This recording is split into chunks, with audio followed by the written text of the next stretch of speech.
Eleanor had been working as an Amazon delivery driver for over 6 months. The pay was decent, and the job was simple enough.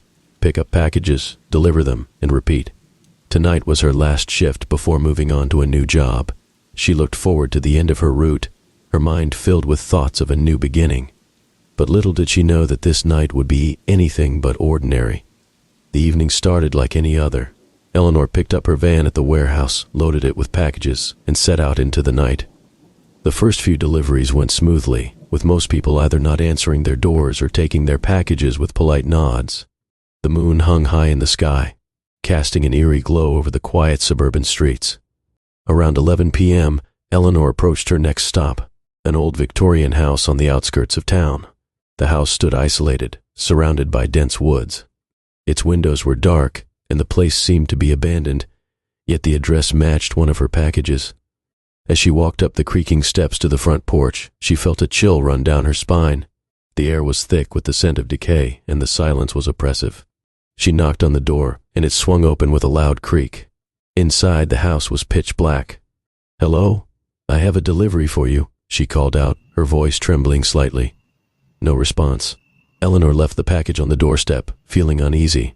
As she turned to leave, she noticed something strange. The package she had just delivered was no longer on the porch. It had vanished. Her heart raced. She could have sworn she had just set it down. Shaking off the eerie feeling, she hurried back to her van, eager to finish her shift. The next few stops were uneventful, and Eleanor began to relax, chalking up the incident at the Victorian house to her overactive imagination. As the clock struck midnight, she approached her final delivery, a small, dilapidated cottage deep in the woods, far from the nearest neighbor. She parked the van and grabbed the last package, noting the name on it, Ms. Blackwood. The moonlight barely penetrated the dense canopy of trees, casting long, menacing shadows. Eleanor felt a growing sense of dread as she made her way to the front door. The door was slightly ajar, and a dim light flickered inside. Summoning her courage, Eleanor knocked. "Ms. Blackwood, I have a package for you." The door creaked open wider, revealing a dimly lit hallway. She could see a figure standing at the far end, barely visible in the weak light. The figure stepped forward, and Eleanor gasped. It was an elderly woman, her face gaunt and hollow-eyed. Her skin was pale and translucent, and her eyes glowed with an unnatural light. "Thank you for bringing my package," the woman rasped, her voice like dry leaves rustling in the wind. "Please, come in." Eleanor's instincts screamed at her to run, but she felt rooted to the spot, unable to move. The woman beckoned her inside, and against her will, Eleanor found herself stepping over the threshold. The door slammed shut behind her, and the hallway plunged into darkness. The air grew cold, and Eleanor could hear whispers all around her, voices speaking in a language she didn't understand. Panic set in, and she tried to turn back, but the door was gone, replaced by a solid wall.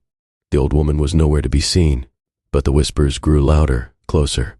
Eleanor fumbled for her phone, but the screen remained black, unresponsive. The whispers turned into guttural growls, and she felt icy fingers brush against her skin. Suddenly, a blinding light filled the hallway, and Eleanor found herself standing outside the cottage, the package still in her hands. The door was shut, and the house was dark and silent once more.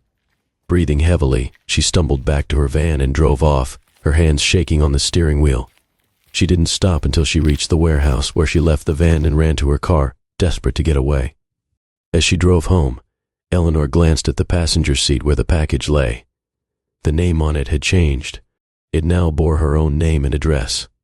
Trembling, she pulled over and threw the package out of the window, not daring to open it.